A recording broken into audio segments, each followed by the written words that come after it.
J'espère que vous allez bien. J'en profite par ce temps pluvieux. J'ai quelques minutes avant d'aller voir les garçons là. Pour vous partager une canalisation que j'ai eue tout récemment, afin de vous permettre de discerner le vrai du faux. Et surtout, enfin c'est toujours en lien avec la loi de la cohérence, mais il faut vraiment faire preuve de discernement à ce niveau-là. C'est un conseil que je me suis donné à moi-même et je me suis dit je vais le partager au cas où il y ait quelqu'un ici qui, en m'écoutant, entend et comprend ce que je veux dire. On cherche tous quelque part un partenaire de vie, on cherche tous quelque part, même si on ne le conscientise pas, même si on ne le verbalise pas, quelqu'un à la hauteur de sa propre lumière, quelqu'un qui a un charisme, quelqu'un qui rayonne, quelqu'un qui a une lumière flamboyante, etc., etc. Mais la petite nuance à apporter qui est très importante et qui sera presque déterminante, assurez-vous que ce soit une lumière qui jaillit de la profondeur d'âme de la personne plutôt que ce soit une lumière qui est uniquement reflétée par ce qu'on va alimenter chez cette personne. Je m'explique. Il y a des personnes qui brillent uniquement parce qu'on leur dit qu'ils sont brillants. Il y a des personnes qui se trouvent beaux, charismatiques parce qu'on leur dit qu'ils sont beaux et charismatiques. Il y a des personnes qui se trouvent fortes et puissantes parce qu'ils ont un groupe de personnes qui leur disent qu'ils sont forts et puissants. Et vous constatez qu'une fois que la lumière est éteinte, une fois qu'il n'y a plus ce public-là, une fois qu'il n'y a plus d'halogène, eh bien, il n'y a plus personne. Il n'y a plus cette lumière, il n'y a plus cette force, il n'y a plus ce charisme. On se retrouve avec des personnes qui sont dépassées par les événements, on se retrouve avec des personnes qui perdent tous les moyens, tous leurs moyens. On se retrouve avec des personnes qui sont perdues, qui tant qu'on ne leur dit pas où aller, tant qu'on ne leur dit pas quoi faire, ils ne savent pas quoi faire, ils ne savent pas où aller.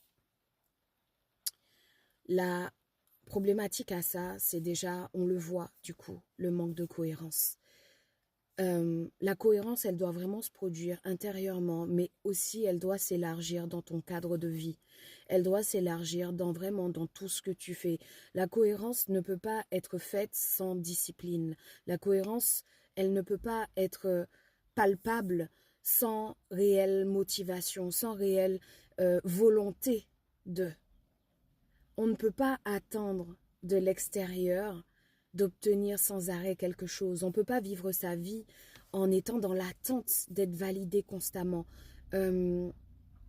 Et surtout quand on est dans sa vraie cohérence, surtout quand on est vraiment aligné avec soi et que cette cohérence s'élargit dans sa vie au quotidien, vous voyez que on n'a plus rien à prouver.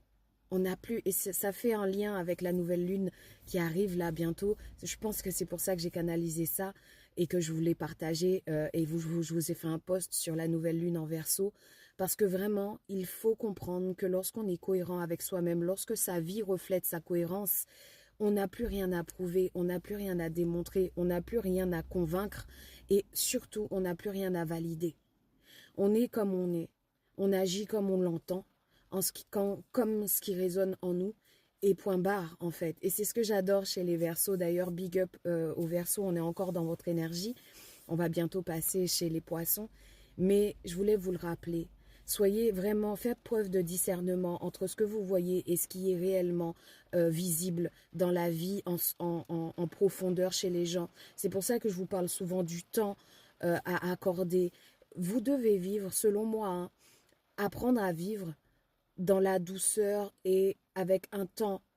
Le temps reflète tout. Le temps vous permet de voir qui est en cohérence avec soi ou en cohérence uniquement avec l'extérieur quand les lumières sont allumées.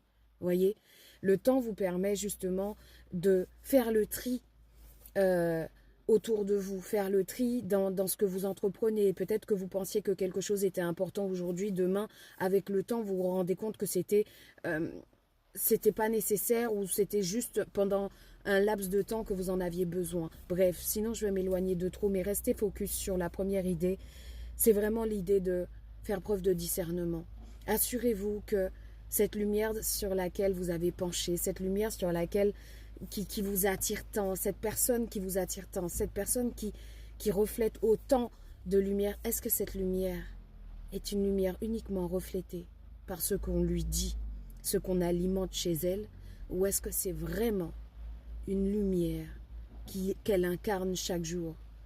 Parce que même si elle a cette force, même si elle a ce charisme, même si elle a toute cette lumière-là, elle sait aussi qu'elle a le droit d'être vulnérable, qu'elle a le droit de pleurer, qu'elle a le droit d'être triste, d'être en colère parce qu'elle est humaine. Et souvent, on a tendance à croire que les gens lumineux, les gens forts, les gens charismatiques, ils n'ont jamais ces périodes-là. Ils sont jamais tristes, ils sont jamais en colère, ils sont jamais... Voilà, donc je voulais casser ce mythe-là et vous dire qu'on peut combiner les deux. C'est ça qui nous rappelle notre humanité. Et ça nous permet de ne pas courir ou courtiser des mirages. Voilà, on reste focus, on reste aligné, on reste en cohérence. Je vous souhaite un excellent dimanche. Plein de bisous. On se retrouve bientôt.